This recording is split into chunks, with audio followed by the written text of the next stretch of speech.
আমরা কি মনে করছি আমরা এসকোকে একটা নির্দিষ্ট একটা ড্রেস কোড দিয়ে দিছি, উস্কো কুস্কো চুল, লম্বা লম্বা চুল, নামাজ পড়বো না। বুঝতে পেরেছেন? কতগুলো ফিস্কু ফুজুর, বেগাইরতি, কি বললাম, বেগাইরতি কাজকে নাম দিছি তাসাউফের বেড়া গরম করে দিছি। বুঝতে পেরেছেন? যাই হোক, বলতে চাচ্ছিলাম তো আমাদের আল্লাহ আমাদের জন্য ফরজ করেছেন আল্লাহর দিকে, রসুলের দিকে। এরপরে আমাদেরকে বলেছেন উলিল আমর। উলিল আমর মানি যিনি যেই বিষয়ের পারদর্শী, আমরা যেন সেই বিষয়ের পারদর্শীর কাছ থেকে ব্যাখ্যা বিশ্লেষণ জেনে নেই। কারণ একটা কোরআন হাদিস আর একটা কোরআন হাদিসের ব্যাখ্যা, ওনারা যদি ব্যাখ্যা না দেন তাহলে আমরা নাড়াচাড়া করতে পারবো না। আমি একটা এক্সাম্পল দিলে আপনারা বুঝতে পারবেন। যেমন ইন্নাল্লাহা ইয়া'মুরু বিল আদল ওয়াল ইহসান ওয়া ইতাইজিল কুরবা, এই আয়াতের মধ্যে আল্লাহ তিনটা জিনিসের হুকুম দিয়েছেন, তিনটা জিনিস থেকে নিষেধ করেছেন। যে তিনটা জিনিসের হুকুম দিয়েছেন কি কি? আদল, ইয়া'মুরু বিল আদল ওয়াল ইহসান, ইহসানের হুকুম দিয়েছেন, এবং কুরবা, কুরবা, কুরবাকে সহযোগিতা করার হুকুম দিয়েছেন। আল্লাহ তো হুকুম দিয়ে শেষ। এখন প্রশ্ন উঠেছে আদল কি? আদল কাকে বলে? আদলের সীমানা কি? কোন কোন জিনিসকে আল্লাহ কর্তৃক হুকুম দেওয়া আদলের মধ্যে আমি অন্তর্ভুক্ত করব? ইহসান কি? ইহসানের সীমানা কি? ইহসানের সংজ্ঞা কি? ইহসান বলতে আল্লাহ কি বুঝাতে চাচ্ছেন? এরপরে কুরবা, আমি তো বলতেছি কুরবা আত্মীয়। এখন আত্মীয় বলতে আমার নবী কুরবা দিয়ে, আমার আল্লাহ কুরবা দিয়ে কি বুঝিয়েছেন? কুরবার মধ্যে কারা কারা শামিল? যারা কুরবার মধ্যে শামিল আছে ওদের স্তর কি হবে? ওই আত্মীয়গুলোর স্তর কি হবে? অনেক প্রশ্ন না? আচ্ছা, আমি আর এরপরে ওয়ায়ানহা, নিষেধ করেছেন কি থেকে? আনিল ফাহশা, ফাহশা থেকে, ওয়াল মুনকার, নিষিদ্ধ কাজ থেকে, ওয়াল বাগি, জুলুম থেকে। আবার একই প্রশ্ন আসছে, ফাহশা কাকে বলবো? ফাহশার সীমানা কি? ফাহশার সংজ্ঞা কি? কোন কোন কাজকে আমরা ফাহশার ভিতরে আনবো? মুনকার কাকে বলবে? মুনকারের সীমানা কে নির্ধারণ করবে? এগুলা কোরআন এবং সুন্নতের মধ্যে স্পষ্টভাবে করা হয় নাই। উলামায়ে কেরাম, ফুকাহায়ে মিল্লাত, ওনারা কি করেন? ওনারা প্রতিটা শব্দ নিয়ে গবেষণা শুরু করেন। কিসের ভিত্তিতে? কোরআনের অসংখ্য আয়াত, হাদিসে পাকের অসংখ্য হাদিস টেবিলের মধ্যে সামনে, হায় হায় হায়, এগুলার মধ্যে ওনারা এখন গবেষণা চালাচ্ছেন। গবেষণা কি সবাই করতে পারবে? সবাই করতে পারবে না। গবেষণার জন্য আল্লাহ কিছু মেধা বানিয়েছেন, ওই মেধার আলোক ওনারা গবেষণা করছেন। গবেষণা, এই গবেষণা কর্মকে বলে ইজতিহাদ। কি বলে? ইজতিহাদ। এই গবেষণা কর্ম, এই প্রসেসটাকে বলে ইজতিহাদ। ইজতিহাদটা কি উদ্দেশ্যে করছে? ইজতিহাদ করছে ইস্তেমবাতের জন্য। ইস্তেমবাত মানে এখানে কোনটা কি, কিসের উপর কোন হুকুম লাগু হবে। আমি ইহসানের বাউন্ডারি নির্ধারণ করলেন, তো নির্ধারণ করার পরে আপনি হুকুম লাগাইতে হবে না, এতটুকুন ইহসান ফরজ, এতটুকুন ওয়াজিব, এতটুকুন সুন্নাত মুআক্কাদা। আল্লাহ রসুল তো আপনি যে একেবারে খালি প্লেটের মধ্যে বলে ফেলতেছেন এটা ফরজ, এটা সুন্নত, এটা ওয়াজিব, এটা সুন্নাত মুআক্কাদা, এটা আল্লাহ বলেন নাই, রসুলও বলেন নাই। বিসমিল্লাহ করে আপনি মনে করছেন কি শুধু হাত তোলার নামা মানি লামাজাবি, এখানে হাত তোলার নামার চিন্তা করতেছেন? আমি তো আপনাকে আটার ভিতরে লবণ দিতেছি শুধু, আপনি এখন বুঝবেন ঘটনা কোথায়। আপনি বলতেছেন বাগিউন, তো বাগিউনকে আল্লাহ নিষেধ করেছেন। এখন এই নিষেধাজ্ঞা মানে কি হবে? এটা কি হারাম হবে? মাকরুহে তাহরিমি হবে? ইসাত হবে? মাকরুহে তানজিহি হবে? খেলাফে আউলা হবে? আমি এই হারাম দিয়ে কি বুঝবো? হারাম মানে তো নিষেধাজ্ঞা। আমার আল্লাহ বলছেন, আল্লাহ নিষেধ করছেন, তো আল্লাহর নিষেধ। এখন ফাহেসা, ফাহেসাতকে ক্যাটাগরাইজ করতে হবে না। ফাহেসাত তো আর এক ধরনের না, এটা আপনি ছোট কাজ না, তো বিশাল সমুদ্র। গবেষণা করতে করতে করতে এই টোটাল প্রসেসকে বলে ইজতিহাদ। কাজ কি কারণে করছে? ইস্তেমবাত। ইস্তেমবাত মানে এখান থেকে ওনারা থাক সাজাবেন, এটার নাম অশ্লীলতা, এটা ছোট অশ্লীলতা, এটা মাঝারি, এটা বড় মাপের, এটা হারাম হবে, এটা তাহরিমি হবে, এটা এসা হবে, এটা খিলাফে আওলা হবে। এগুলা কে করছেন? এগুলা আমার নবীর উম্মতের উলামায়ে কেরাম করছেন, আমার নবীর উম্মতের আলেমরা করছেন। তাইলে কি করলো? ইজতিহাদ করেছে। কি জন্য? ইস্তেমবাতের জন্য। ইস্তেমবাত কেন জরুরি? এতাআতের জন্য। এতাআত মানে আল্লাহ আল্লাহ রাসূলের অনুসরণের জন্য। ওনারা যদি এই কাজ না করতেন আপনি অনুসরণে যাইতে পারতেছেন না। তাহলে অনুসরণের সাথে ইস্তেমবাত, ইস্তেমবাতের সাথে ইজতিহাদ, ইজতিহাদের সাথে মাথা জড়িত। এটা আমার মতো ছোটখাটো, আমার না, আপনি আমি বাদ দেন, তো অনেক বড় মাপের মাওলাই করিম যাদেরকে খাস জ্ঞান দান করেছেন, এটা তাদের পক্ষে সম্ভব। সিনা দুবাক করে সবাই কি অপারেশন করতে পারতেছে না। আপনি কুল কায়নাতের কাছে গেছেন, সবাই বলছে অপারেশন লাগবে, কিন্তু যিনি আসল ডাক্তার উনি বলতেছেন এটা অপারেশন লাগবে না, বস একটা ওষুধ লিখে দিছে, ফিনিশ। সবকিছু সবার মাথায় ধরে না। তাইলে আপনি এই পুরো প্রসেসটা বুঝতে পেরেছেন। ইজতিহাদ, ইস্তেমবাত, ইতাআত, ইজতিহাদ, ইস্তেমবাত, ইতাআত। আমার আল্লাহ নিজেই বলেছেন, আল্লাহর সুন্নত হচ্ছে ইস্তেমবাত করার জন্য তুমি ওই সমস্ত ব্যক্তিদের কাছে পাঠাও ঘটনাটা যাদের মধ্যে ঘটনার ভিতর থেকে ভিতরে গিয়ে আসল রহস্য উদ্ঘাটনের সক্ষমতা আছে, তুমি ঘটনাটা তার কাছে দিয়ে দাও, তুমি মাস্টারি করতে আসিও না। ওয়াইজা জাআহুম আমরুন মিনাল আমন আবিল খাউফ আযাউ বিহি ওয়ালাউ রুদ্দুহু ইলাল্লাহি ওয়া রাসূল, আল্লাহ এবং রাসূল অথবা তাদের মধ্যে যারা ঘটনার ভিতরে গিয়ে জিনিসগুলো বের করে আনতে পারে তাদের কাছে যাও। আমি একটা ইন্টারেস্টিং এক্সাম্পল দিই আপনাদেরকে। এক ইহুদি ইমাম গাজ্জালির কাছে আসছে, আয়েশা বলতেছে আপনাদের কোরআনের মধ্যে ভুল আছে। কেমনে ভুল আছে? আপনাদের কোরআনে আছে কুল্লুন ফি ফালাকিন ইয়াসবাহুন, নবমণ্ডল ভূমণ্ডলের মধ্যে গ্রহ নক্ষত্র যা কিছু আছে এটা মহাশূন্যের মধ্যে কি করে? ঘুরে। ইয়াসবাহুন সাঁতার কাটে, মানে ঘুরে, প্রদক্ষিণ করে। তো প্রদক্ষিণ শুধু এমনি করে না, অ্যান্টি ক্লকও করে।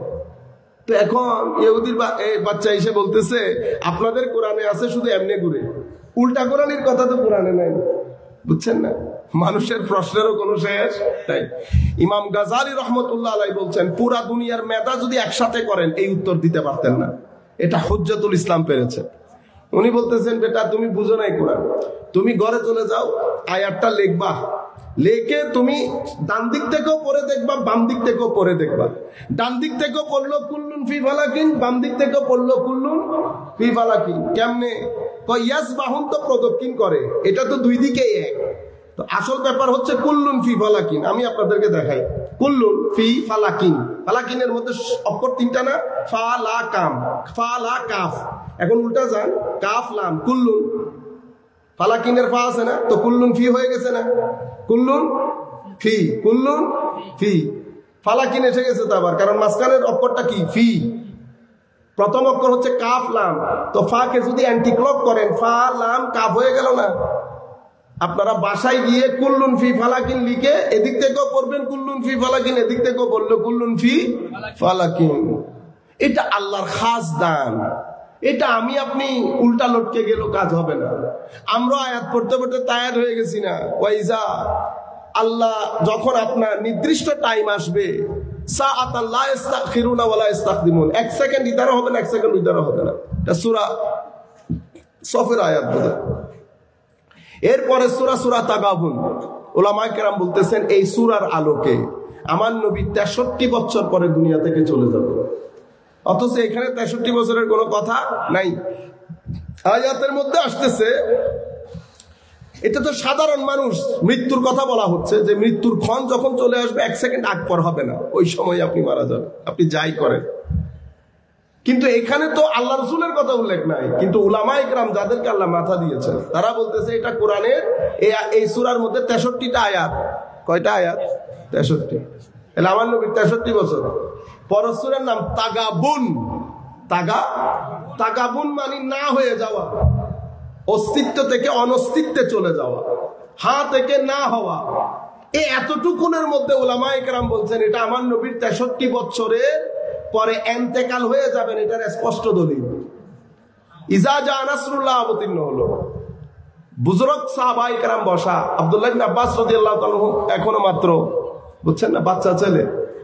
ওই মজলিসের মধ্যে ফারুক আজম আছে, বুজুর্গ সাহাবায়ে কেরাম সিনিয়র সাহাবী তো মাইন্ড করতেছেন যে বাচ্চা ছেলে একটাকে আপনি এখানে ঢুকাইলেন, আমাদের সাথে আমরা কত কথা বলবো। ইজা জানিয়ে প্রশ্ন উঠেছে, আমার ফারুক আজম সবাইকে একবার করে জিজ্ঞেস করছে, আব্দুল্লাহ ইবনে আব্বাসকেও জিজ্ঞেস করছে, এটা তুমি কি বুঝছো? এটার মধ্যে আমার নবী দুনিয়া থেকে চলে যাবেন, এটার ইঙ্গিত আছে। আমি আপনাদেরকে বলতে চাচ্ছি, মানে এক এক ব্যক্তির মাথায় মাওলাই করিম সূরা ফাতিহা অনেক উলামা পাবেন যারা সূরা ফাতিহার ব্যাখ্যা করছে 1200-1300 পৃষ্ঠা। এটা আল্লাহর খাস দান। গেটওয়ে তো কোরআনে পাকের gateway, introduction of the holy Quran, কোরআনে পাকের মেইন গেট সূরা ফাতিহা। তো আল্লাহ বলছেন যা কিছু কোরআনে লেখা হয়েছে এটা আমি সূরা ফাতিহার মধ্যে সামারাইজ করেছি। মানে ভূমিকা, আমরা যখন কোনো বই লিখি আমরা চেষ্টা করি ভূমিকার মধ্যে সবকিছু নিয়ে আসার জন্য। এবং যারা এখন আপনারা যারা কলেজ ইউনিভার্সিটিতে পড়েন আপনারা বোঝার কথা বেটা, আমি আপনাদের জন্য বলে ফেলি, আমরা যখন আর্টিকেল লিখি, আমাদের দেশের সব আর্টিকেল, এখানে তো পেপারে লিখলো আর্টিকেল, ওই অজপাড়া গায়ের কোনো কিছুতে লিখলে আর্টিকেল, আর্টিকেল একটা বড় জিনিস বেটা। আর্টিকেল ইন্টারন্যাশনাল জার্নালে যখন আর্টিকেল লেখেন তো এটা ইন্টারন্যাশনাল স্ট্যান্ডার্ডের হতে হয়। ওখানে আমরা অ্যাবস্ট্রাক্ট লিখি শুরুতে 7 থেকে 15 লাইন, 7 থেকে 15 লাইনের অ্যাবস্ট্রাক্টের মধ্যে আপনি পুরা 70 পেজের আর্টিকেল এখানে বলে ফেলতে হবে কি আছে, কন্টেন্টের মধ্যে বলতে হবে। বুঝতে পেরেছেন? আমার আল্লাহ পুরা কোরআনের সামারি সূরা ফাতিহার মধ্যে লাগাই দিয়েছে। সূরা ফাতিহার পুরা সামারি আল্লাহ লফজে কোরআনের মধ্যে দিয়ে দিয়েছে। কোরআনের মধ্যে আল্লাহ পুরা কোরআনের কন্টেন্ট বর্ণনা করে দিয়েছে।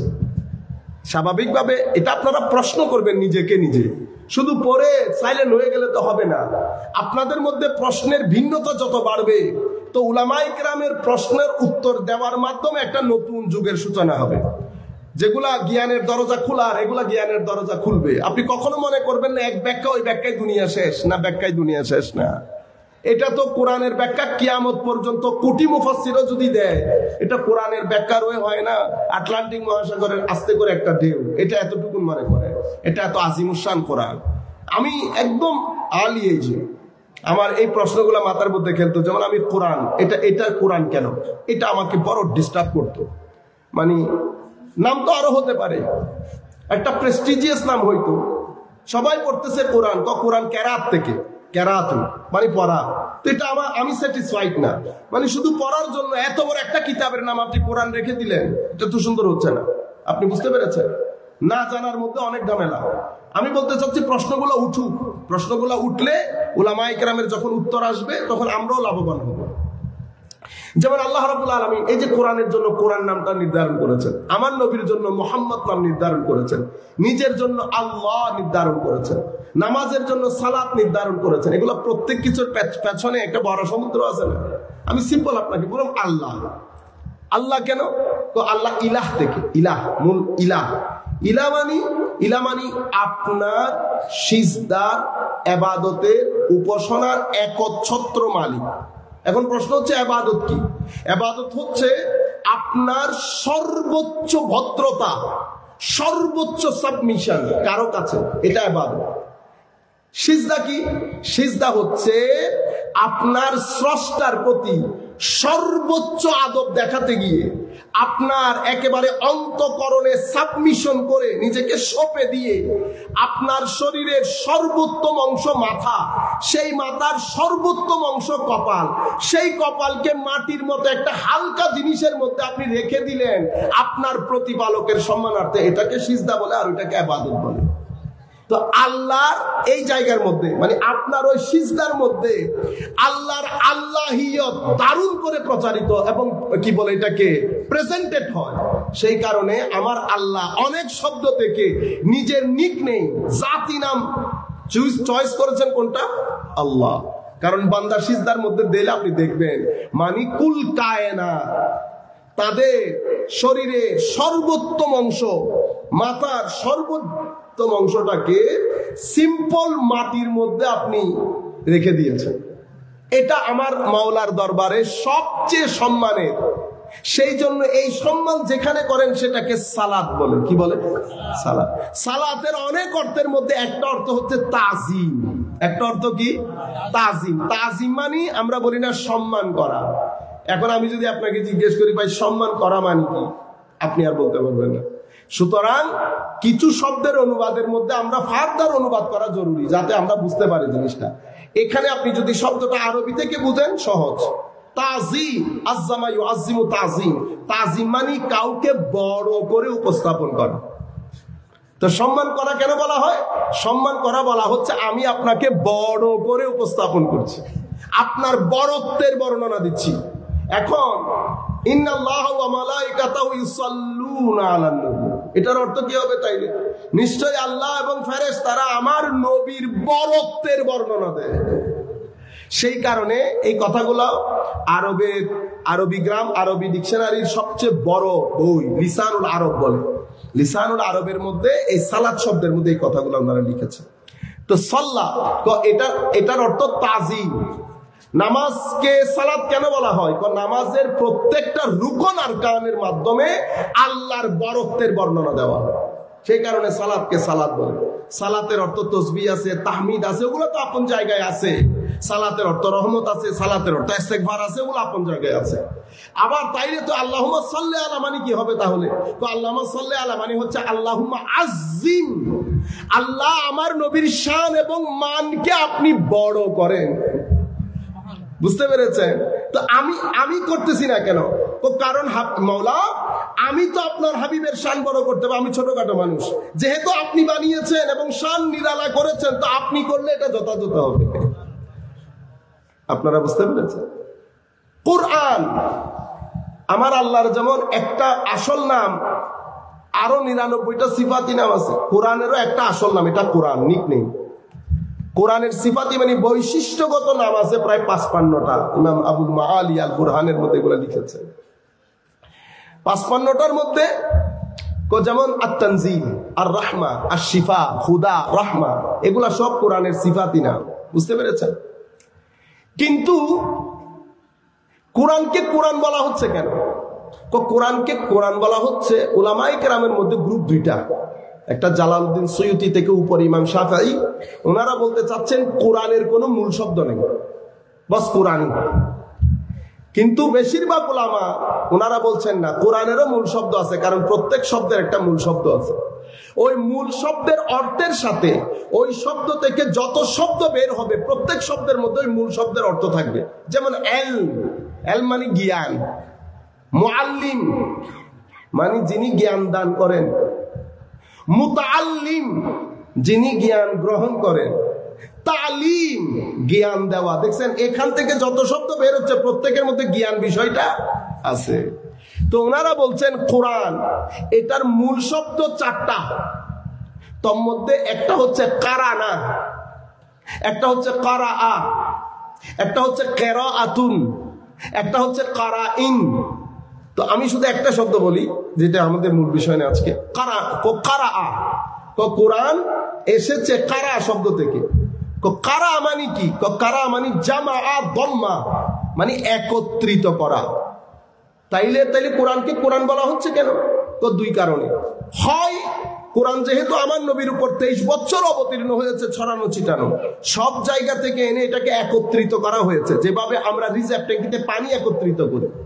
বুঝতে পেরেছেন? এটাকে বলে কারা আল মা আলাল হাউজ, হাউজের মধ্যে পানি কি করা, জমা করা।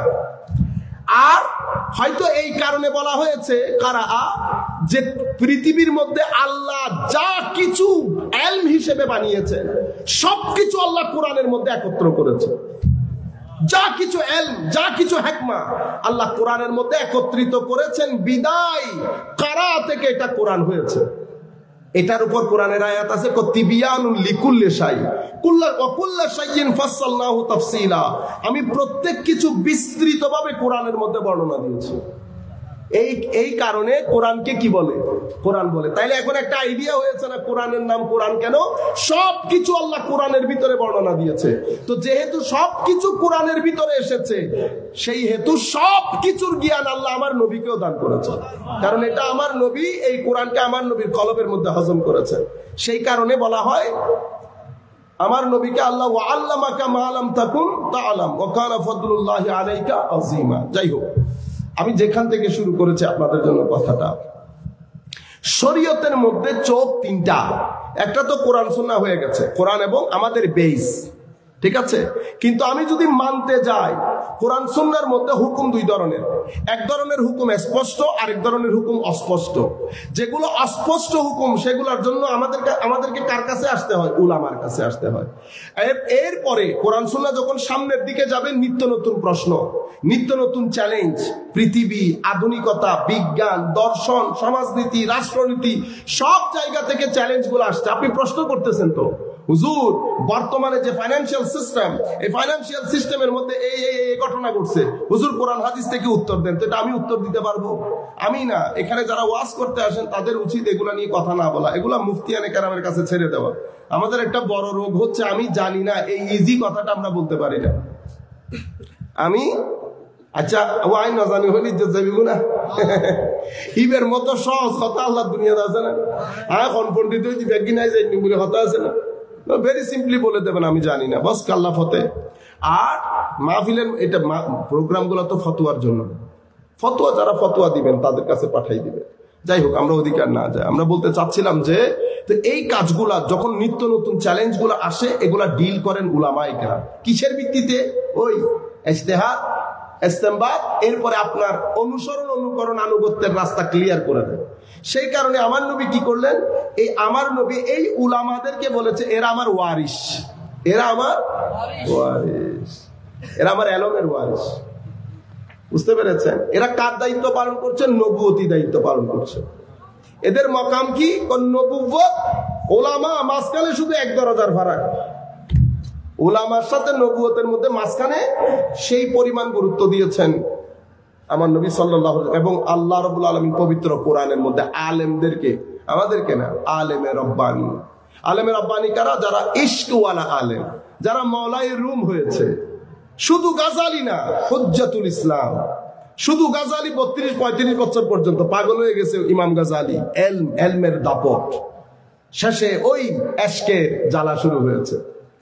চোখ বন্ধ করলে কিছুই দেখে না, চোখ বন্ধ করলে কিছুই দেখে না, পাগল হয়ে গেছে মাওলায়ে করিম।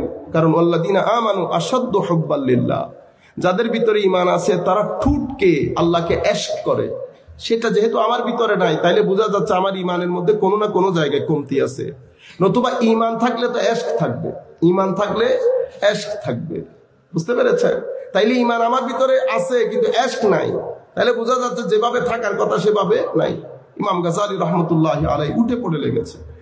এরপরে ইমাম গাজালি সবকিছু ছেড়ে ছুড়ে সফরে বের হয়ে গেছে। স্থানীয় ডাক্তাররা বলে দিয়েছে আপনার যে রোগ হয়েছে সেই রোগের কোনো চিকিৎসা নাই। পাগল হয়ে গেছে ইমাম গাজালি। গেছে সিরিয়ার মধ্যে উনি মসজিদের মধ্যে পড়াচ্ছেন উলামায়ে কেরাম। সেখানেও হাওয়ালা দিচ্ছে ওয়াকাল আল গাজালি হাকাযা, ওয়াকাল আল গাজালি হাকাযা।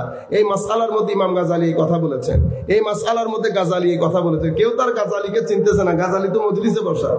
তখন উনি বলতেছেন যে শয়তান আমাকে এখানেও ছাড়বে না, কারণ যখন আপনি আমার নাম বলবেন আমার ভিতর থেকে তো আমি ফুলে উঠবো, ঠিক না? উনি ওইটাও ছেড়ে চলে গেছেন হেরেম শরীফের মধ্যে, ওখানে ইমাম জুয়াইনি বসা। মাওলায়ে রুম হওয়ার জন্য শামস তাবরেজ, আবু হামেদ গাজালি হুজ্জাতুল ইসলাম হওয়ার জন্য ইমাম জুয়াইনি। হায় হায়, সেইখান থেকে ইমাম গাজালির নতুন জীবনের যাত্রা শুরু। সেই যাত্রার মধ্যে উনি প্রথম কিতাব লিখেছেন আল মুনকিজ মিনাদ দালাল। উনি প্রথম জীবনকে বলেছেন আমি স্পষ্ট পথভ্রষ্টতার মধ্যে ছিলাম। তাইলে ওনার জন্য যেটা পথভ্রষ্টতা সেটা আমার জন্য তাকওয়া।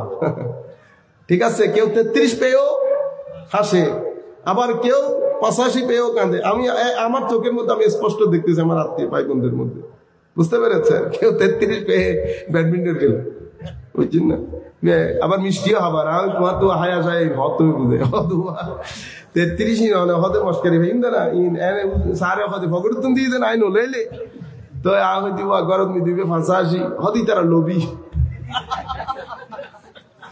ইতারা হতে লোভ করে দেওয়া হয়তো শুকর নাই অনহদ হুজুর কি আল্লাহ দে শুকর করলে আল্লাহ বাড়ি দিব, শুকর করলে তা দিয়া শুকর করলে বাড়াই দিন হতে আমার আসে বুঝলেন। আমি আপনাদেরকে বোঝাতে চাচ্ছি এক একজনের জীবনের এক একটা ধাঁচ। 33-এ পাস, 33-এ হাসে, আরেকজন 85-তে কাঁদে। তো ইমাম গাজালি রহমতুল্লাহ আলাইহি কিতাব লিখতেছে প্রথম যখন হুজ্জাতুল ইসলামের রাস্তায় আসছে, মানে এশকের রাস্তায় আসছে, মানে মৌলভী যখন মাওলায়ে রুমের রাস্তায় আসছে। মৌলভী ছিল 6 মাস ইমাম শামস তাবরেজের মজলিসে, 6 মাস।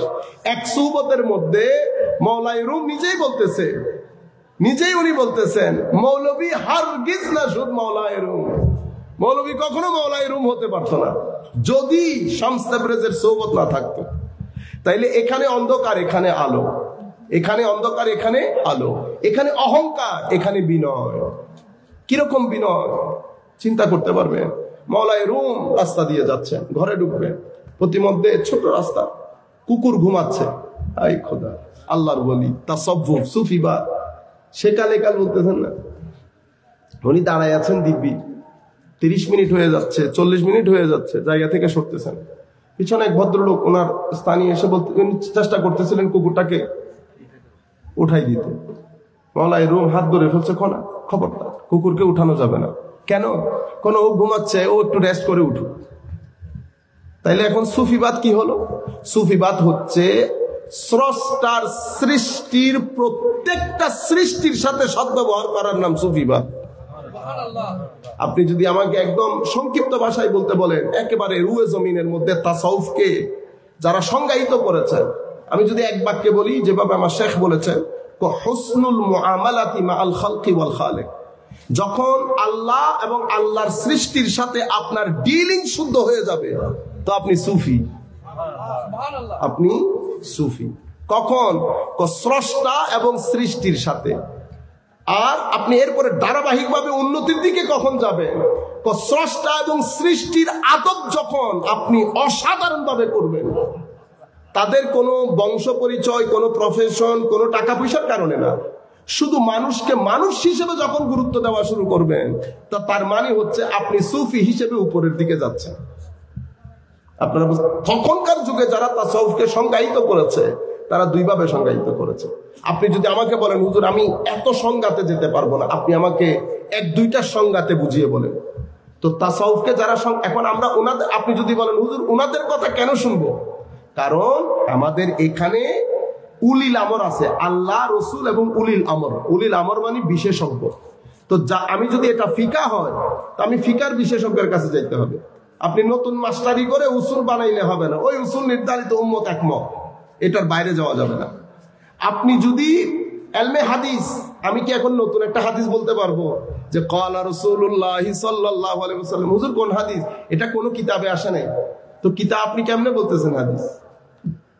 কে? আমি স্বাভাবিকভাবে আমি তখন সনদ জিজ্ঞেস করব, সনদ। তো আপনি একটা নাম বলে দিতে পারবেন না, কারণ হাদিস বর্ণনাকারী যারাই আছেন প্রত্যেকের জীবনী উলামায়ে কেরাম লিপিবদ্ধ করে সব আমাদের জন্য নোট করে রেখেছেন, যারাই হাদিস বর্ণনা করেছেন। আপনারা বুঝতে পেরেছেন? তো এরা প্রত্যেক বিষয়ের যারা পণ্ডিত। এরপরে সুফিয়ায়ে কেরামের মধ্যে পণ্ডিত আছে, তাসাউফের মধ্যেও কিতাবাদি আছে। আপনারা এখানে সিহাসিতা শুনেন না? এই বুখারী, মুসলিম এরকম আছে না?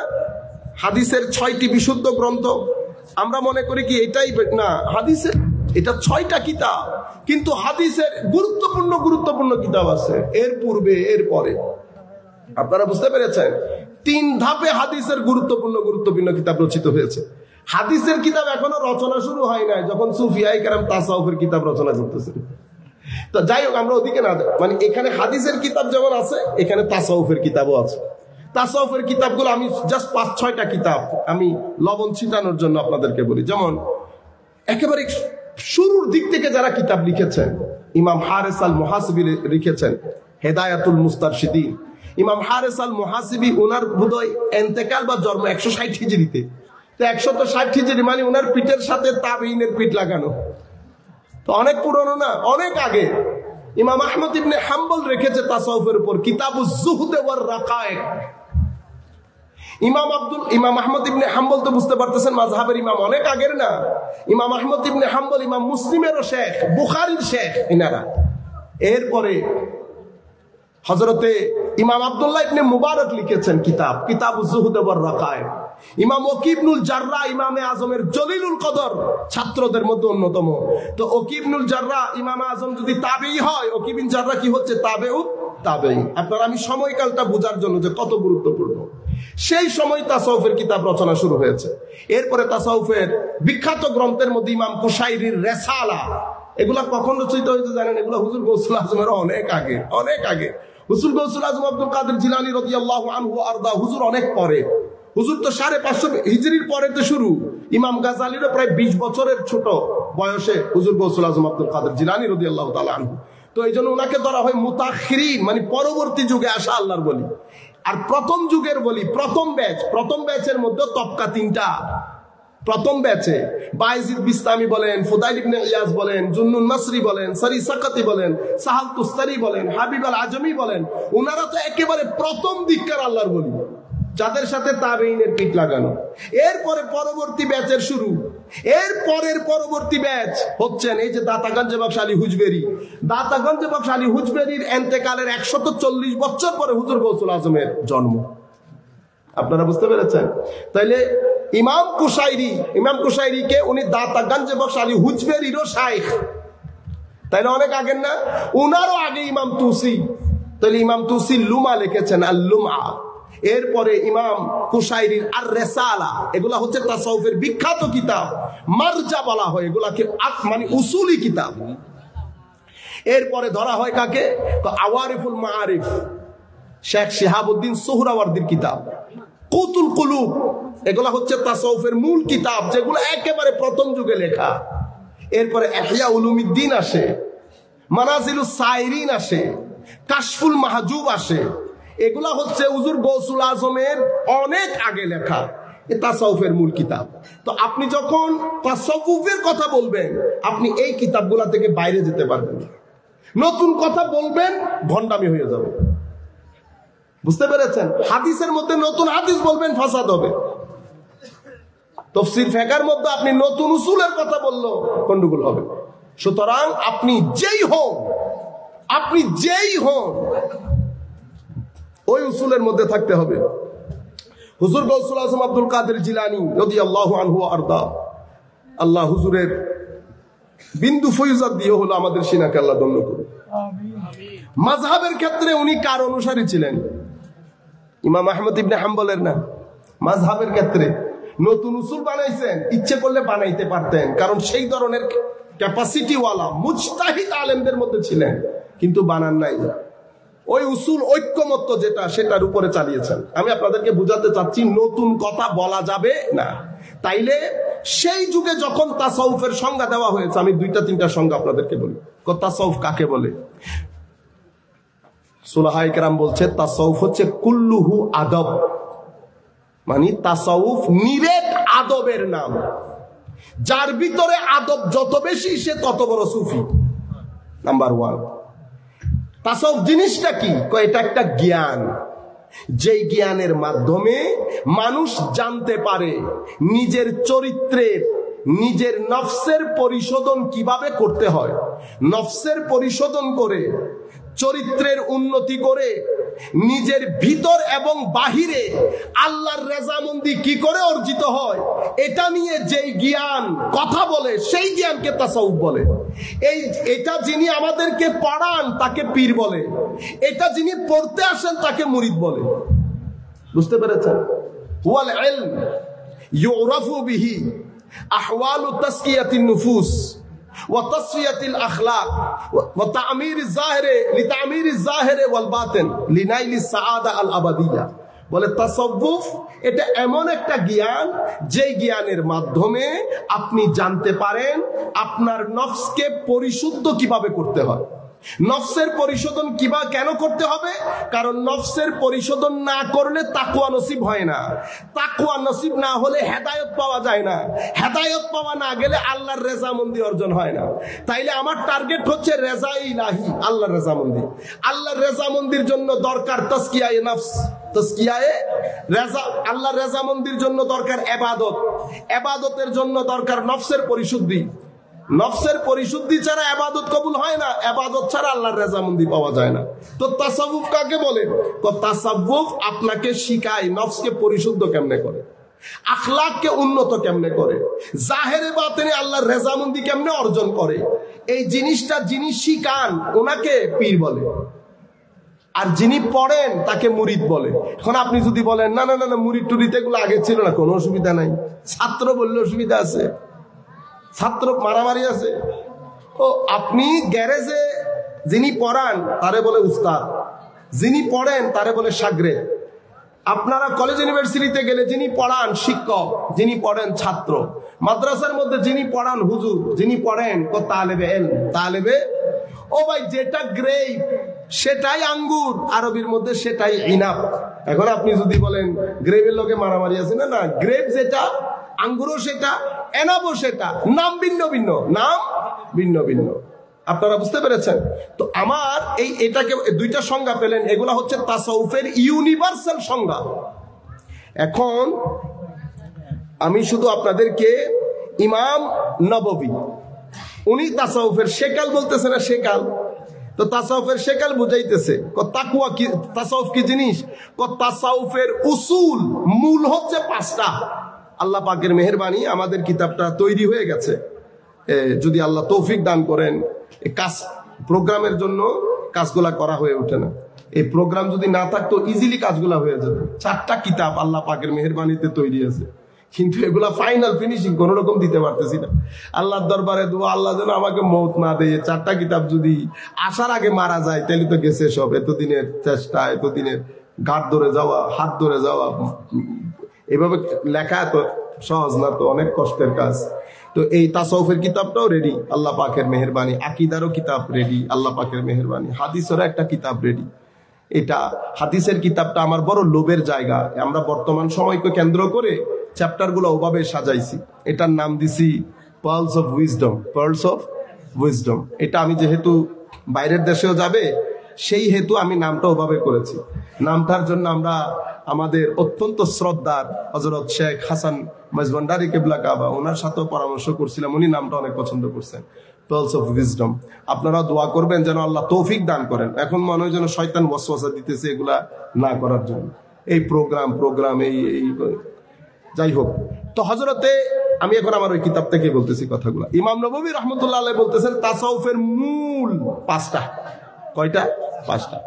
প্রথম জিনিস তাকওয়াল্লাহ ফিস সিররি ওয়াল আলানিয়া, মানে ভিতরে বাইরে তাকওয়া। মানে আপনারা মনে করেন তাকওয়া মানে আল্লাহ ভীতি, না, আমরা সেটাকে এইভাবে বুঝি, ভিতরে বাইরে আমার আল্লাহ অপছন্দ করেন, অথবা আমার আল্লাহ সহ্য করেন না, অথবা আমার আল্লাহ জিনিসটার প্রতি কেমন যেন একটু, বুঝতে না করলে ভালো হইতো বান্দা তুই।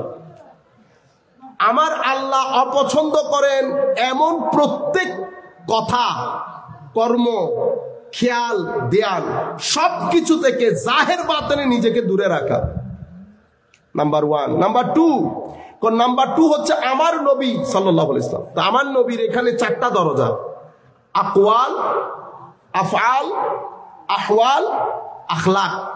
মাঝখানে আমার নবী, একটা আমার নবীর কথা, আরেকটা আমার নবীর কর্ম, আরেকটা আমার নবীর হালত। হালত মানি হাই হাই, ওইটাকে এশক বলে। ওইটাকে কি বলে? এশক। আরেকটা কি? আরেকটা আখলাক, আমার নবীর চরিত্র। ওলিকে, সুফিকে, যিনি আমার নবীকে 4 ডাইমেনশন থেকে আত্মস্থ করেছে, ওনাকে ওলি বলে।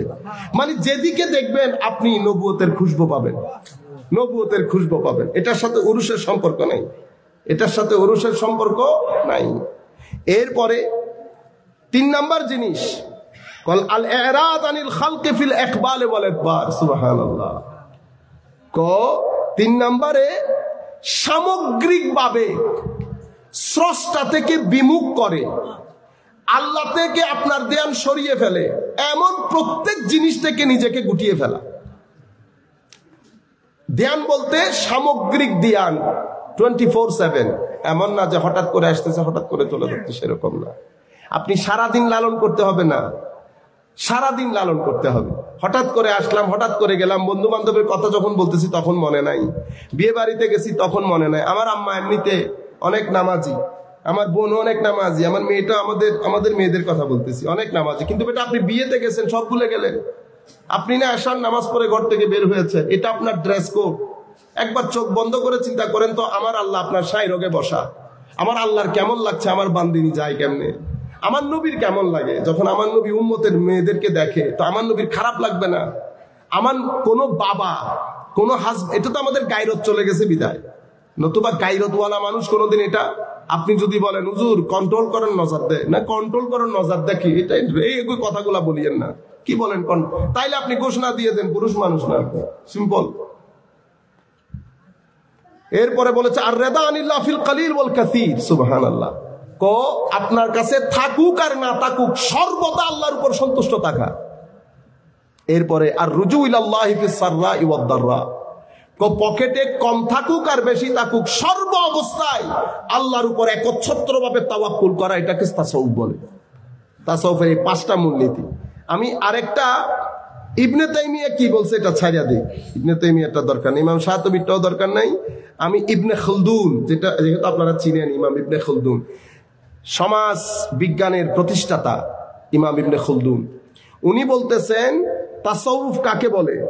তাসাউফ হচ্ছে, শুরুতে উনি এভাবে বলতেছেন, ওয়া আসলুহু ইনদা সালাফিল মিন বাদিহিম জমহুর আম্মাতান তরিকাতুল হককে বলে, ও আসলুহা আল উকুফ আলাল ইবাদা। তাসাউফ হচ্ছে নিজের সামগ্রিক জীবনের প্রতিটা শ্বাস প্রশ্বাসকে আল্লাহর ইবাদত হিসেবে উৎসর্গ করা। এরপরে ওয়াল ইনকিতা ইলাল্লাহি তাআলা, এবং পৃথিবী থেকে বিমুখ হয়ে সর্বদা আল্লাহমুখী হয়ে থাকা। ওয়াল ইরাদ আন যাখারিফিদ দুনিয়া ওয়া জিনাতিহা, দুনিয়া এবং দুনিয়ার সৌন্দর্য এগুলার ফ্রেব ধোঁকা থেকে নিজেকে বাঁচিয়ে রাখা, দূরে রাখা। এরপরে ওয়াজুহুদ ফিমা ইয়াকবালু আলাইহিল জমহুর, পৃথিবীর মানুষ যেগুলা নিয়ে ব্যস্ত সেগুলা থেকে দূরে থাকা, দূর থেকে দেখে বেকুবগুলা করে কি দেখো। এটাকে তাসাউফ বলে, এটা তাসাউফের মূলনীতি। এই তাসাউফের যে 7টা মূলনীতি ওনারা বলছেন, সবাই গাজালি বলেন, সবাই 7টা মূলনীতি বলেছেন, যেটা উসুলে সাবা হিসেবে হুজুরের কিতাবের মধ্যে এসেছে। আলটিমেটলি এই 7টা কুল কায়নাতের মধ্যে তাসাউফের কিতাব যা কিছু রচিত হয়েছে। এবং হযরতে জুনায়েদ বাগদাদী বলতেছেন, খবরদার মাথায় রাখবা, আমাদের তরিকা মানে তাসাউফ সুলুক, এটা মুকাইয়াদুন বিল কোরআন ওয়াস সুন্নাহ, এটা কোরআন এবং সুন্নতের নির্যাস, কোরআন এবং সুন্নতের নির্যাস, ঈমানের হাকিকত হচ্ছে তাসাউফ। আমি তো বলবো তাসাউফের আলাদা কোনো নাম নাই, বাস ঈমানের যেটা হাকিকত সেটা তাসাউফ, ইসলামের আসল যেটা রূপ সেটা তাসাউফ। আপনারা বুঝতে পেরেছেন? এবং এই জায়গার মধ্যে এসে আপনারা ইমাম গাজালি রহমতুল্লাহ আলাইহি সহ শুরু করে কুল কায়নাতের সমস্ত আউলিয়ায়ে কেরাম আলটিমেটলি তাসাউফকে এই কয়েকটা জিনিসের উপর স্থাপিত করেছেন। এবং সর্বসাকুল্যে যেটা শেষের দিকে বলেছেন সেটা হচ্ছে তাসাউফ হচ্ছে আমার নবী সাল্লাল্লাহু আলাইহি ওয়াসাল্লামকে জাহেরে বাতেনে গ্রহণ করা। এখন গ্রহণ করতে গেলে প্রতিবন্ধকতা আছে না? এই প্রতিবন্ধকতার জন্য যারা আপনাকে গাইডলাইন দেয়, যে আপনি যেমন এক ব্যক্তি এখানে বসছে, বৈশা জিগাইতেছে, হুজুর আল্লাহ, আমি আল্লাহকে বললাম ইহদিনাস সিরাতাল মুস্তাকিম, আমরা দেরি করতেছি না তো, মাত্র শুরু করছি, যদি ওনারা দেরি করলে বহুত দূরত্ব নিস, গাড়ি স্টার্ট দিতে 1-1.5 ঘন্টা লাগে যাবে। তো ইহদিনাস সিরাতাল মুস্তাকিম, আল্লাহকে আমরা বলতেছি সিরাতুল মুস্তাকিম দেখান, কিন্তু আল্লাহ সূরা বাকারার মধ্যে রেজাল্ট দিছে, আমার দোয়ার রেজাল্ট কি, হুদাল্লিল মুত্তাকিন, ওমা হেদায়েত বলে শুধু মুত্তাকিনের জন্য। তো আমি এই দিনে সিরাতুল মুস্তাকিম বলতেছি আল্লাহ কিয়ামত পর্যন্ত, এটার কি হবে? আমি বলতেছি আল্লাহ আমাকে সরল সঠিক সোজা পথ প্রদর্শন করেন। আমার আল্লাহ বলতেছে সূরা বাকারার মধ্যে রেজাল্ট বের হয়েছে, আলিফ লাম মিম যালিকাল কিতাব লা রাইবা ফি হুদাল্লিল মুত্তাকিন, এটা ইহদিনা, আমাকে হেদায়েত দেন। হেদায়েত শুধু মুত্তাকিনের জন্য, আটকে গেছি না তো মাওলা আমি এখন কি করব? তুমিও মুত্তাকিনের সাথে থাকো, তুমিও মুত্তাকিনের সাথে থাকো যদি হেদায়েত পেতে চাও। কারণ এলম দিয়ে হেদায়েত হয় না, হেদায়েত সুহবতের মধ্যে পাওয়া যায়। এলম দিয়ে হেদায়েত হয় না, হেদায়েত সুহবতের মধ্যে। এলম দিয়ে যদি হেদায়েত হইতো ইমাম গাজালি হয়ে যেতে পারতো। ইমাম জালালউদ্দিন রুমি এত কিতাব নিয়ে, এত এলম নিয়ে উনি বলতেছেন মৌলভী হারগিজ নাশুদ মাওলায়ে রুম, মৌলভী কখনো মাওলায়ে রুম হতে পারতো না শামস তাবরেজ না আসলে। আপনারা বুঝতে পেরেছেন? তাহলে শুধু এলম দিয়ে হেদায়েত হয় না, হেদায়েতের জন্য হেদায়েত ইয়াফতা মানুষের সুহবত লাগে। এখন ভদ্রলোক আমাকে জিজ্ঞেস করতেছেন, হুজুর আমি মুত্তাকি কাকে বলে এটা সংজ্ঞা আমি চাই না, আমার দরকার না, আমি জানি, আমি পড়ছি কিতাবের মধ্যে। আপনি আমাকে বলবেন তাকওয়া কেমনে অর্জন করে, তাকওয়া অর্জন করলে অন্তরের অবস্থা কেমন হয়, কিরকম লাগে, এরপরে এখানে ডেভেলপমেন্ট কিভাবে করব, তাকওয়ার সর্বোচ্চ স্তরটা কোনটা, নিশ্চয়ই একটা স্তর আছে। এই স্তরটা একটার পর একটা পাড়ি দিতে গেলে কি কি প্রতিবন্ধকতা তৈরি হয়, মাথা খারাপ হয়ে গেছে না আমার, এগুলো আমি কোন কিতাবে খুঁজবো? এখন আমি বলতেছি আমি জানি না, উনি হুজুরের কাছে গেছেন, হুজুর বলতেছে আমি মুফাসসির, আমি তাফসীর করি, আমি এগুলো জানি না। এরপরে মুফতি সাহেবের কাছে গেছে, মুফতি সাহেব বলতেছে আমি শুধু আপনাকে বলতে পারবো নামাজে দাঁড়াই কেমনে, রুকুতে কেমনে যায়, জায়েজ না জায়েজ, হালাল হারাম, আমি এত ডিপে এগুলো আপনাকে বলতে পারবো না। উনি সব জায়গায় গিয়ে বসে বেচারা বসে আছে, ওই কোনার মধ্যে থেকে আল্লাহর বলি ডেকে নিছে, আয়ো জি হুজুর, আসো আমার সাথে আসেন। হুজুর কোথায়?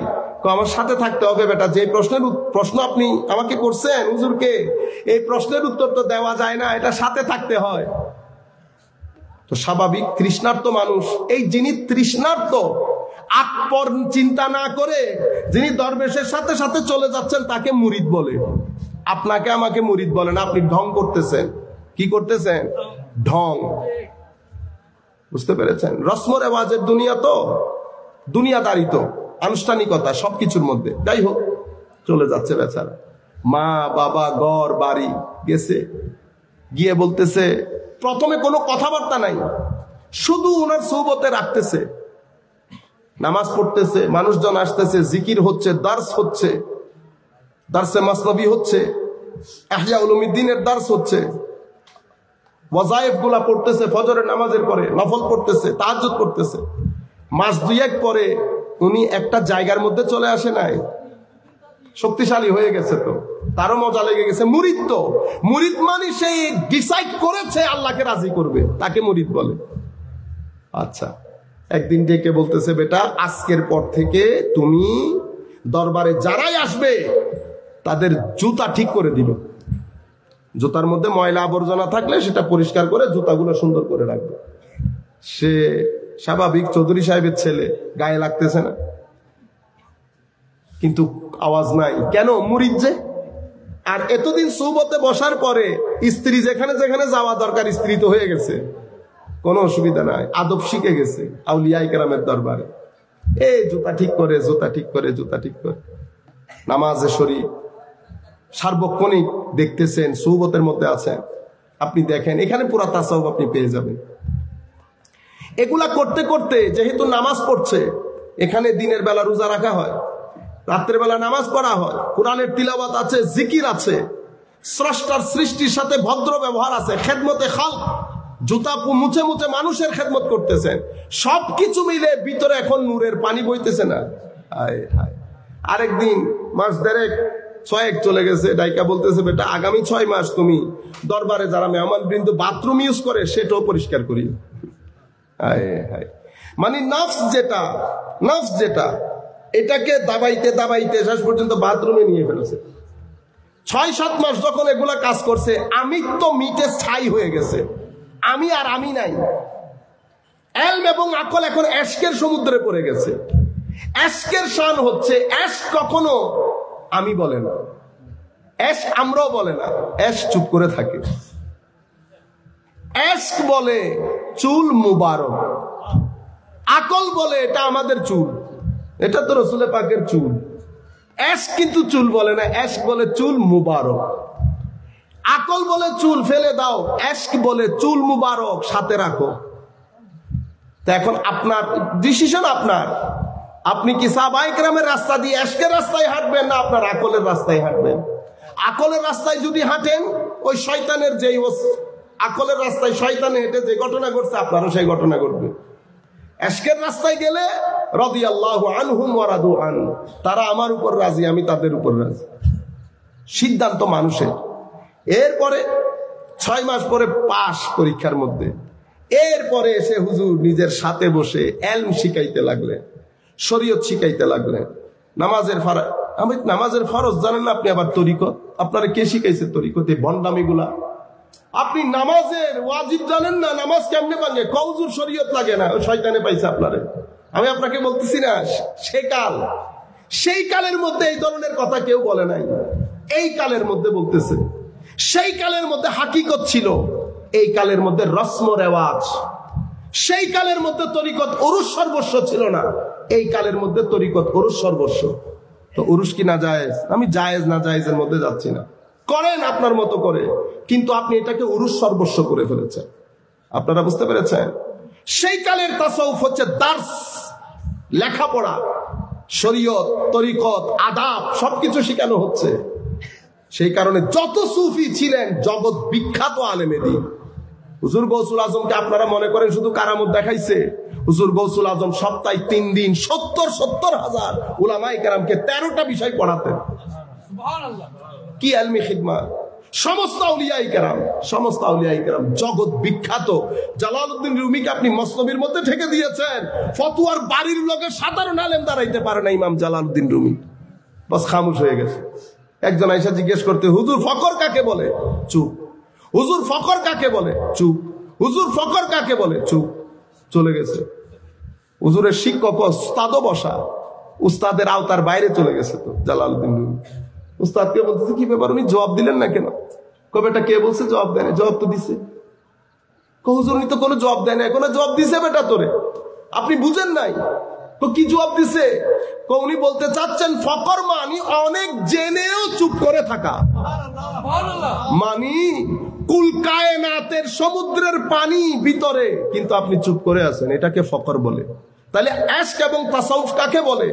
অনেক কিছু জেনেও না জানার ভান করে থাকা। আমি কিছুই জানি না, আমি কিছুই জানি না। যখন আমি কিছুই জানি না বলবে, তো মনে রাখবেন এগুলা ফেরেশতার, মুকাররাবিন ফেরেশতার ফয়েজ প্রাপ্ত। আমার আল্লাহ যখন বলেছে উসজুদু লি আদম, শয়তান কি বলছে? আমি করব না, লা আসজুদু লি বাশার, আমি বশরকে সিজদা করব। আকলের রাস্তায় হাঁটছে, ধরা খেয়ে গেছে। আর ইশকের রাস্তায় ফেরেশতারা ছিল, কি বলছে? সুবহানাকা লা ইলমা লানা ইল্লা মা আল্লাম, মাওলা আমাদের তো কোনো কিছু নাই। আপনি গিয়ে বলেন রাস্তার মধ্যে বলেন ফেরেশতারা কোনো কিছু জানে না, ফেরেশতারা কোনো কিছু, ওনারাই বলছেন কোনো কিছু জানে না। ও ভাই, এলমের একটা আদব আছে। আমার এখানে উস্তাদ বসাই দিলে আমি কিছু বলবো? এখন মুফতি ওসির রহমান সাহেব হুজুর যদি নইমি সাহেব হুজুরের সামনে বলে আমি কিছু না জানি, উস্তাদ হুজুরও হইব তো অনেক হবেন, হইতালে দিবি, তো ও তো নিজের মুখে হইয়াও কিছু না জানে বলে।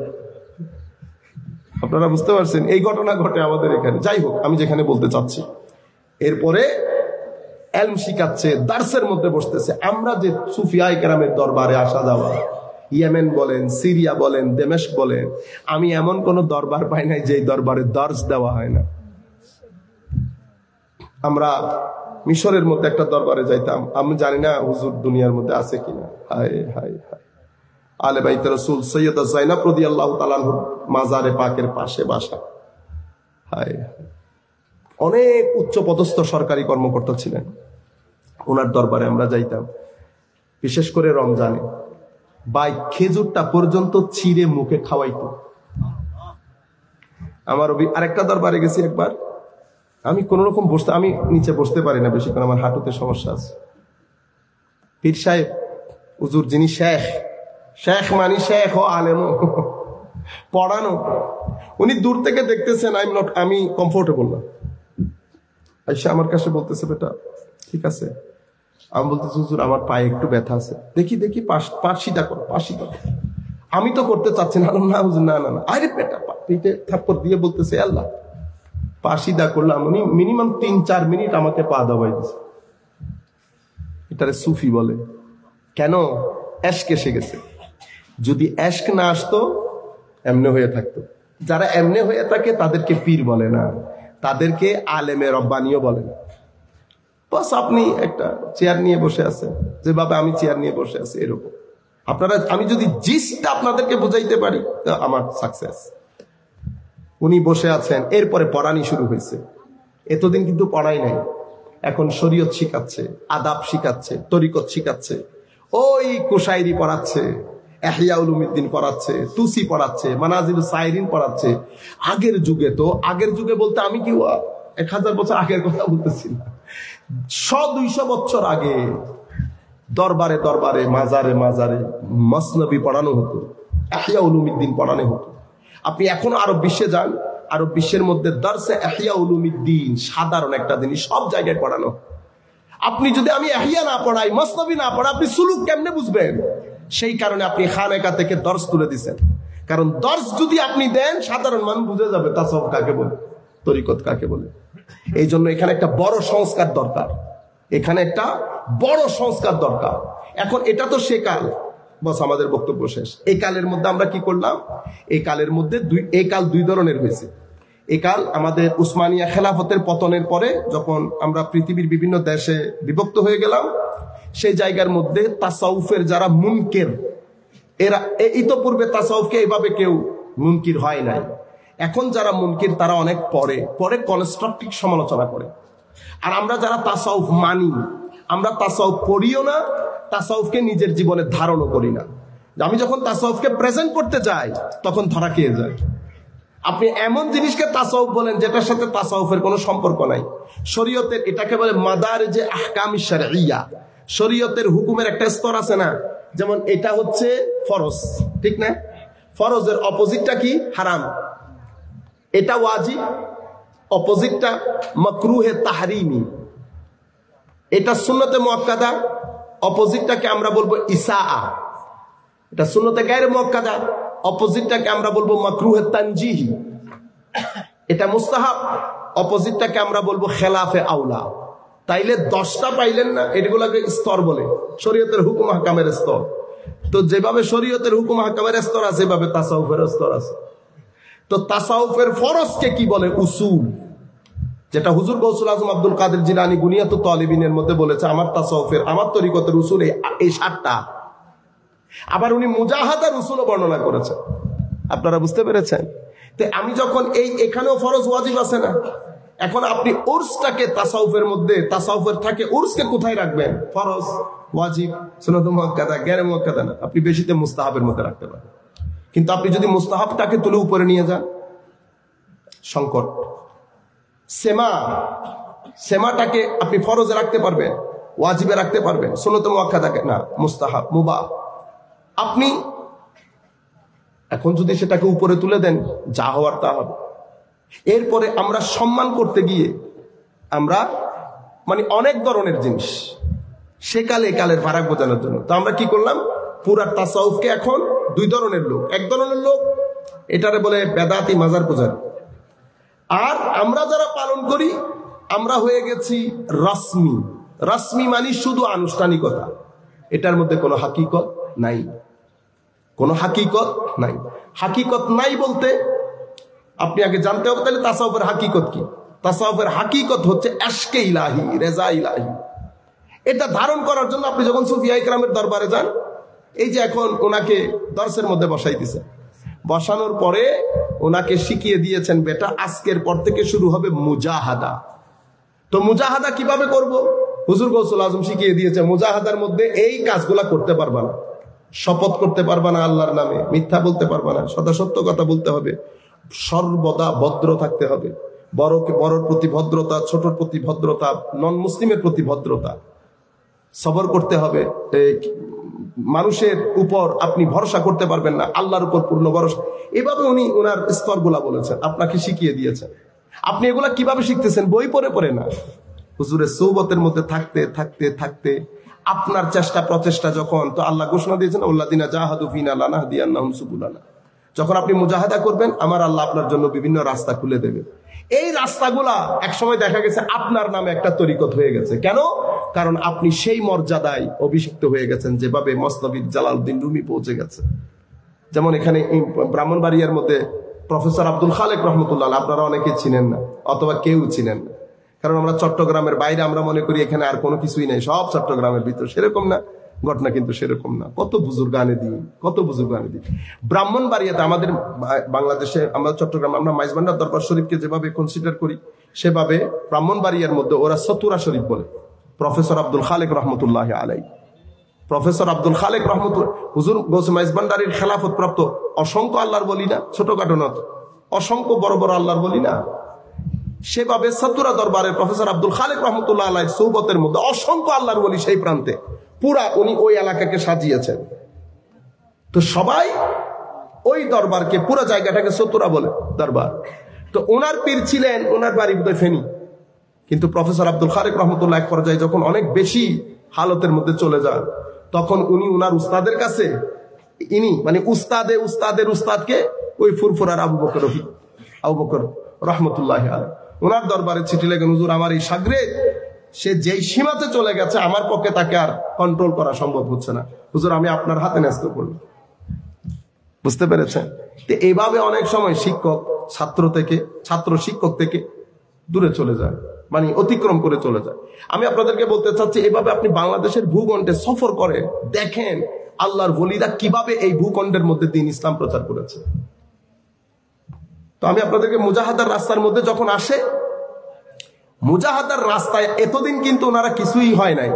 যেই মুজাহাদার রাস্তায় আসতে আল্লাহ আস্তে আস্তে মুশাহাদা মানে আল্লাহ ভিতরের চোখ দেওয়া শুরু করেছে। চোখ তো আগ থেকে ছিল, এটা খুলতে শুরু করেছে। যে ভিতরের চোখ খুলতে শুরু করেছে, মজা লেগে গেছে না এখন? এতদিন তো রাস্তার কাজ চলছে, পাগল করে দিছে না 3 বছর? মাজা মাথা সব ব্যথা হয়ে গেছে না? দন্নর দন্নর দন্নর দন্নর করতে করতে এটাকে মুজাহাদা বলে। যে রাস্তা হয়ে গেছে, পিছনের কথা আর মনে আছে? সাঁ করে যাইতেছি 30 মিনিটে, সাঁ করে আসতেছি 30 মিনিটে। যে রাস্তা আগে সফর করতে 10 ঘন্টা লাগতো, মাজাতে পায়ে ব্যথা হয়ে যেত, সেই রাস্তা এখন আধা ঘন্টাতে অতিক্রম করি, সাঁ করে যাই, সাঁ করে আসি। প্রথমটাকে মুজাহাদা বলে, দ্বিতীয়টাকে মুশাহাদা বলে। সবকিছু সুন্দর তো এখন, আপনারা বুঝতে পেরেছেন? এই কাজটা এখানেও হয়। যখন মুশাহাদার পিরিয়ডের মধ্যে আসে, তখন ওনারা মুজাহাদার কষ্টগুলো ভুলে যায়। তখন আল্লাহ রাব্বুল আলামিন বিভিন্ন অ্যাঙ্গেল থেকে তাদেরকে নেয়ামত দান করেন। এই কারণে আল্লামা ইকবাল বলছে, গুজর যা আকল সে আগে ইয়ে নূর চেরাগে রাহে মঞ্জিল নেই। আমি আকল দিয়ে অনেক চেষ্টা করছি, অনেক আগে চলে যা, এশকের রাস্তায় আস, অনেক কিছু নজরে আসবে যা ইতোপূর্বে নজরে আসে নাই। হুজুর ইমাম গাজ্জালী আল মুনকিজ মিনাদ দালাল লিখে নিজের পুরো অবস্থার বর্ণনা দিয়েছেন। আমি কি ছিলাম, কোত্থেকে কোথায় এসেছি, মুজাহাদার পিরিয়ডের বর্ণনা দিয়ে শেষ পর্যন্ত মুশাহাদার পিরিয়ডের বর্ণনা দিচ্ছেন। মুজাহাদার পিরিয়ডে কি হচ্ছে, এখন তো আমি ওই উপরের আওয়াজও শুনি, উপরের আওয়াজও শুনি। ফারুকে আজম মসজিদের নববীতে নামাজ পড়াচ্ছে, খুতবা দিতে দিতে বলতেছেন, ইয়া সারিয়া আল জাবাল। ওরা বলতেছে সারিয়া জবল, কই সারিয়া কই জাবাল? ওমা সারিয়া যখন যুদ্ধের ময়দান থেকে ফেরত আসছে, সেই দিন যদি খলিফাতুল মুসলিমিন আমাদেরকে ডাক না দিত, আমরা যুদ্ধে সমস্যায় পড়ে যেতাম। কি ডাক দিল? হঠাৎ করে কানে আসছে, হুজুর ফারুক আজম বলতেছেন, ইয়া সারিয়া সারিয়া আল জাবাল, জাবাল জবলে মানে পাহাড়ের দিকে দৃষ্টি দাও। পরে পাহাড়ের পিছনে গিয়ে দেখলাম সৈন্যবাহিনী তো পাহাড়ের পিছনে। তখন দৃষ্টিভঙ্গি থেকে, দৃষ্টি থেকে পর্দা চলে যায়। যা দেখতেন না তা দেখতে পায়, যা শুনতেন না তা শুনতে পায়। এটা এশকের আজীব জায়গা। সেই জায়গার মধ্যে আল্লাহ বান্দাকে ওলি হিসেবে গ্রহণ করে, বান্দা আল্লাহকে ওলি হিসেবে গ্রহণ করে। কিন্তু তাসাউফের সেকাল হচ্ছে এটা, একাল হচ্ছে এই জিনিসগুলা। এখনকার হচ্ছে তাসাউফ, আর আপনি আর শিক্ষক নাই, আপনি হচ্ছেন এখন স্বাভাবিকভাবে খাদেম বলতে পারেন। অনেকভাবে বিভিন্ন ধরনের এই কালের যে ঘটনাগুলো ঘটতেছে আপনারা দেখতেছেন। এখন আমরা বলতে গেলেও ঝামেলা। সেজন্য আমি আপনাদেরকে কোরআনের আয়াতের দিকে বলবো, ইয়া আইয়ুহাল্লাযীনা আমানু আতিউল্লাহ ওয়া আতিউর রাসূল ওয়া উলিল আমরি মিনকুম। আল্লাহ রসুল এবং এই সাবজেক্টের যারা অভিজ্ঞ পারদর্শী, কুল কায়নাত যাদেরকে ইমাম হিসেবে মেনে নিয়েছেন, তাদের কিতাব পড়ে। আপনি যদি বলেন না না না, এখন তো এমন একটা ঝামেলা হয়েছে, মারামারি লাগে যায় মুড়িদে মুড়িদে, আমারটা বড়, এই বলে আমারটা বড়। কোনটা বড় আল্লাহ পাক ভালো জানে, কারণ এখন তো প্রতিযোগিতা। বুঝতে পেরেছেন? যখন জমানা ছিল, এখনো পর্যন্ত আমরা যখন মিশর, ইয়েমেন, এই সমস্ত দেশে সবাই একজন আরেকজনের মজলিসে বসে, যখন সেকালে হলে আদব হায়া একজন আরেকজনের কাছে আসা যাওয়া, এই কালের মধ্যে ওই জিনিসগুলা নাই। আমরা আর কথা না বাড়াই, 12:30 হয়ে গেছে। আল্লাহ রাব্বুল আলামিন আমাদের হামি ও নাসির হোক। আমি আপনাদের কাছে আমার বিনয়ের সাথে অনুরোধ হচ্ছে, আপনারা কিতাবপত্র কিনেন। ওই কথার বলিয়েন না যে এখানে কিতাব নাই। প্রচুর কিতাব লিখেছে আমাদের ছেলেরা, প্রচুর কিতাব, কিন্তু কিতাব কেউ পড়ে না। আমরা রিডার তৈরি করতে পারি নাই। আমরা শর্টকাট, সবকিছুর মধ্যে শর্টকাট খুঁজি। আরেক ব্যক্তিকে জিজ্ঞেস করতেছি, দেখেন আমাদের অবস্থা কি, পরিবর্তনগুলো আসে। কেমন আছেন? মুর্শিদের দয়ায় ভালো আছি।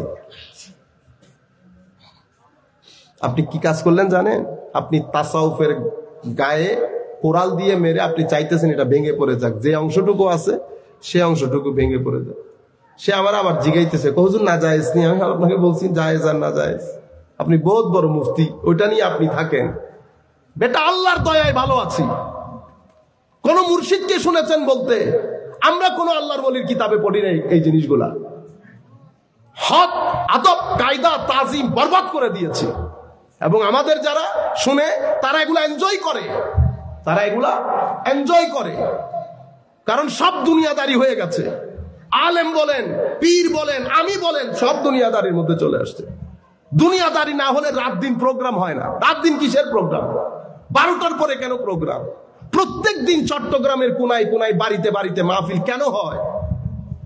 এখন আপনারা বলবেন হুজুর মাহফিল করলে গুনাহ, মাহফিল করলে গুনাহ না, মাহফিল অবশ্যই করবেন, একটা অবজেক্টিভ থাকবে, একটা নিয়ম কায়দা থাকবে। একটা ছেলে বছরের পর বছর, আপনি চিন্তা করেন, আমার কথা চিন্তা করেন, আমি এই যে 3 মাস আমেরিকাতে আমেরিকা থেকে আসছি, অক্টোবর থেকে ধারাবাহিক প্রত্যেক দিন প্রোগ্রাম। আমার ছেলে মেয়ে নাই, আমার পারিবারিক জীবন নেই। আমার নবী তো নবী ছিলেন, এরপরও আমার নবী পারিবারিক, আমার নবীর জীবন, আউলিয়া ইকরামের জীবনী, আপনারা আউলিয়া ইকরামের চেয়ে বেশি বেড়ে গেছেন। আজীব মাহৌল তৈরি হয়ে গেছে। আমরা কি করেছি, এখন পার্ট পার্ট হয়ে গেছে। যারা বক্তব্য দেয় তাদের উপর প্রেসার বেড়ে গেছে। চট্টগ্রামে এত মাহফিল হয়, স্বাভাবিকভাবে একজনের পক্ষে আমাদের যারা বক্তব্য দেন মাঠে ময়দানে সুন্নিয়তের খেদমতের মধ্যে আছেন, তাদের উপর তো অনেক প্রেসার। এরপর আপনি তাদের উপর কত রাগারাগি করেন, আসেন নাই, দাওয়াত দিছি, গ্রহণ করেন নাই। আপনারা বুঝতে পেরেছেন? আমরা যদি ওই এলাকা ভিত্তিক প্রোগ্রাম গুলা করতাম, ধরেন এটা বড় এলাকা, তাহলে আমরা 4 ভাগ করি, ইস্ট ওয়েস্ট নর্থ সাউথ, 4টা প্রোগ্রাম করব, বড় প্রোগ্রাম। এই যে আমি এখানে এসেছি 100-150 মানুষ বসা, এটা আমার জন্য ওয়েস্টিং অফ টাইম। আপনারা মাইন্ড করিয়েন না, আমি জাস্ট আপনাদেরকে বোঝাচ্ছি। ধরেন একটা বড় প্রোগ্রাম বাদ দিয়ে আমি এখানে চলে আসছি। বড় প্রোগ্রাম হলে বেশি মানুষ হয়, মেসেজটা বেশি মানুষের কাছে যায়। আমরা এখন মানে এরকম হতে হতে আরো হয়ে যাচ্ছে। আবার আহলুস সুন্নাহ ওয়াল জামাত, এখান থেকে আমরা পার্ট পার্ট হই। আপনি সেকাল যখন ছিল, সেকালের মধ্যে ডিভিশন ছিল না, সবাই আহলুস সুন্নাহ ওয়াল জামাত। নিজের পীর এগুলা প্রাইভেট বিষয়, এগুলা কেউ বাজারে আনে নাই। এই কালের মধ্যে আহলুস সুন্নাহ ওয়াল জামাতের পরে আমরা সব দিক থেকে মানুষকে আলাদা করে দিয়েছি, কাপড়ে আলাদা করেছি। এটা এই দরবার, এটা ওই দরবার, এটা এই দরবার, এটা এই দরবার, উনি অমুকের মুরিদ, উনি অমুকের মুরিদ, তুমি সমুকের মুরিদ। এখন যেহেতু সমুকের মুরিদ উনি আমার কাছে আসতেছে না, আমি যেহেতু অমুকের মুরিদ আমি সমুকের কাছে যাইতেছি না, ডিভিশন হয়ে গেছে না? জামাত ইসলামের ভাইদের মধ্যে এই ডিভিশনটা নাই, আমাদের দেওবন্দি ভাইদের মধ্যে এই ডিভিশনটা নাই। তো তারা কি করেছে? তারা যখন নামে একসাথে দামাদম, আমরা যখন নামি, আচ্ছা দরবারে দরবারে তো হয়েছে, এখন আপনি আহলুস সুন্নাহ ওয়াল জামাত, আহলুস সুন্নাহ ওয়াল জামাতের মধ্যে গ্রুপ 1-2টা, আমার কাছে চেয়ার আছে একটা, আমি কয়জনটা দিব চেয়ারটা? না বসলেই তো হয়। আপনি বুঝতে পারতেছেন? সবকিছু মিলায় কোন দিকে যাব, কি করব বোঝা যায় না।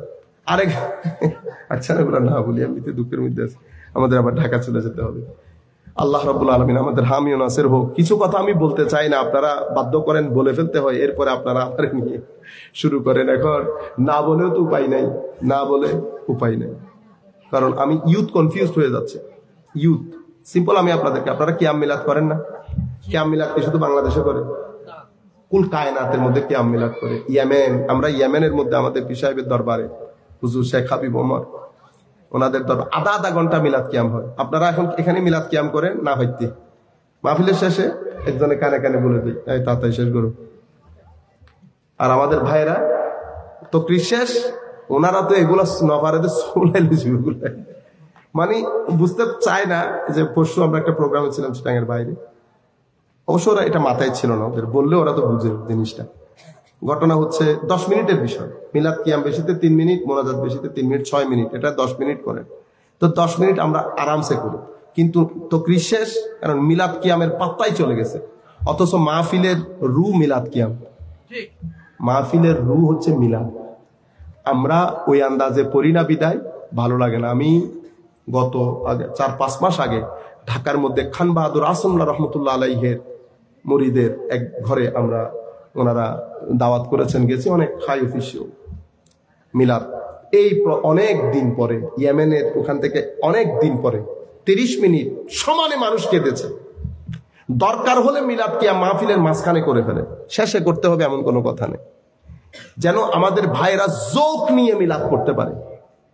দরকার হলে মাহফিলের মাঝখানে করে, শেষের দিকে দূরাদূরির মধ্যে 2 মিনিট 3 মিনিট আপনি। এরপরে কি করি, এখন ছেলেরা যারা নতুন প্রজন্ম, তাদেরকে আপনি কিয়াম দিয়ে যান, কিয়াম, তারা এখন বুঝবে কিয়াম মিলাদ কি। আপনার কি করে দেখেন, আমি ইয়া নবী সালাম পড়ি একবার, তাও খুব দ্রুত, না কোনো এশক না কোনো আদব, মানে দূরাদূরি। একবার ইয়া নবী পড়ার পরে আপনি মুস্তাফা জানের রহমত পেলা সালামে গেলেন, এখন আপনি বলবেন হুজুর মুস্তাফা জানের আমার বিরুদ্ধে, ইন্না লিল্লাহি ওয়া ইন্না ইলাইহি। আমরা এমন এমন জায়গায় মুস্তাফা জানের রহমত পড়ি, আপনি দাঁড়াবেনও না, আপনি ওই জায়গায় কিয়াম মিলাদের কথা বলবেনও না। এবার আমরা আমেরিকা ঈদের নামাজ পড়াইছি, নামাজ শেষ, কিরবা হঠাৎ বলে দরুদ কিয়াম হইতে হদুজুর ঈদের নামাজের পরে তো কিয়াম মিলাদ নগরা হইতে আরা গিলে 10 দিন দেড়ে, আরা তো কিয়াম মিলাদ গজুম তা আমরা কিয়াম মিলাদ পড়া শুরু করছি, অনেক মানুষ এসে জড়ো হবে, সবার ভিতরে আছে তো ভয়ে সোসাইটি সবকিছু মিলে তো অ্যাড হওয়ারা মুস্তফা জানানো পরিচিত বুঝো এখন অনেক যদি আর এখন আই তৈরি তো অনেক সিটিংবাজি করতে লাগবে। যাই হোক, এরপরে আপনি কি করলেন, একবার করার পরে এরপর আপনি পীর খুঁজতে লাগলেন, হুজুরুর ফিরুরও দি আবার চিন্তা করে দি মারে মা হুজুরুর একের দি কেন দিলা বা জামিলানো এবেলা অনেক চিন্তা করতে আচ্ছা হুজুরুর বেরো দি, এরপর অনেক তোয়াইতে লাগবে, হাস্যকর করে ফেললেন পুরা বিষয়টা। সবাইকে দিলেন, চট্টগ্রামে যাদের মাধ্যমে দিন প্রচার হয়েছে তাদেরকে তো ভুলে গেছেন। ছেলেরা জানে শাহে আমানতকে। আপনি যে আন্দাজে শুরু করছেন, শেষ পর্যন্ত তো কিছুদিন আগে এক জায়গার মধ্যে যাইতে যাইতে মা বাপ পর্যন্ত গেছে, আহলে বলতে ইশারাত কি বলতেছে আর রাহিকা দিউন গরম মিতে ড্রাইভার আছে দি তার মারি দন ড্রাইভারে কি দোষ করছি ব্যাগুলো দি ফেলাম আমার নবীর দরবারে সালামের মধ্যে আপনি এগুলো কি শুরু করে দিলেন। যারা অনেক বেশি উগ্রতা দেখায় এগুলার ব্যাপারে পাকিস্তানি আলেম ওলামা, ওরও করে না এটা, আপনারা বুঝতে পেরেছেন। এরপরে আমরা মিলাদের মধ্যেও অনেক ধরনের অ্যাডিংস করে পেরেছি বিভিন্ন দরবার থেকে। আমি এক জায়গায় গেছি আরো হতো অনেক জন দিই তারা ইয়েন হইন্য করা আমি দি তারা হই তারা ইয়েন দেখাই দিয়ে তো আর ইয়েন তুই চুপ করিলি আমরা বুঝতে লাগবো না কি হই উন্দি হদ অনেক জন দি তারা হইন্য করি তারা ইন করে দে তাও দি তারা হই দি তারা আরো হই দি ইয়েন হই বেলায় অনুরা। সবচেয়ে বড় বিষয় ইউথকে আপনারা ওইটা শিখান, ইউথ যেন বুঝে মিলাদ, এটার স্পিরিচুয়াল বেনিফিট অনেক বেশি, এটা মানুষকে জায়গা থেকে ফেলে দিবে, এটা একেবারে পাতর হৃদয় মানুষের ভিতরে মহব্বতের সঞ্চার করে। এটার উপর যদি আউলিয়া কেরামের হাত না থাকতো, এটা এতদিন পর্যন্ত পৃথিবীর আনাচে কানাচে ছড়িয়ে ছিটিয়ে যেত। সেই জিনিসের আমরা অ্যাপ্লিকেশনটা নষ্ট করে দিয়েছি। এর পরবর্তীতে ধরেন মাজার জিয়ারত, মাজার জিয়ারতের মধ্যে গিয়ে আপনি আরেক ঢং শুরু করছেন, অতি মহব্বত, নাই নামাজ নাই দুয়া নাই কিয়ান। আপনি অতি মহব্বত দেখাতে গিয়ে আপনার ছেলেকে নিয়ে গেছেন না জিয়ারতে, সে দেখে সে মনে করছে ওইটাই জিয়ারত। যখন সে ইউনিভার্সিটিতে গেছে তখন তারে পাইছে না আমাদের ওই ভাইয়েরা, তখন দেখো এই যে মাজার পূজারি, তখন সে বলতেছে আমার বাবাও তো এই কাজ করতো। সে আইসা বাবারে জিজ্ঞাসা, বাবা মাজার জিয়ারত করছেন যে আপনি আমাকে নিয়ে, ওইটা একটা দলিল দেন তো। বাবা বলতেছে না এই ব্যাগিনুর দলিল ব্যাগিনুর দলিল। ও মা আপনি, ছেলে বলতেছে বাবা মাজার জিয়ারতের সুন্নাহ পদ্ধতি আমি চাচ্ছি, আপনি দিতে পারেন নাই। আপনি কি করলেন, বরবাদ করে দিলেন পুরো বিষয়টাকে। আপনার অতি মহব্বত, আপনার ভক্তি আপনার ভিতরে রাখে। আমরা যখন সবার সাথে জিয়ারত করতে যাই আমরা জিয়ারত করি এক ধরনের, কিন্তু আমরা যখন একাকী যাই আমাদের জিয়ারতের ধরন আরেক ধরনের হয়। সবার সাথে সব কথা কখনো শেয়ার হয় না। আমার নবী মেরাজের কথা সবাইকে একভাবে বলেন না। আবু বকর সিদ্দিকের সাথে যেটা শেয়ার হয়েছে এটা অন্য সাহাবীর সাথে হয় না। সবাইকে সব কথা, সব রহস্যের কথা সবাইকে বলা হয় না, বলা যায় না, মানুষ ভুল বুঝবে। আপনারা বুঝতে পেরেছেন? আল্লাহ রাব্বুল আলামিন আমাদের হামি ও নাসির হোক। মাওলাই করিম আমাদেরকে কবুল করুক। ওয়া মা আলাইনাল বালাগুল মুবিন। আসসালামু আলাইকুম ওয়া রাহমাতুল্লাহ।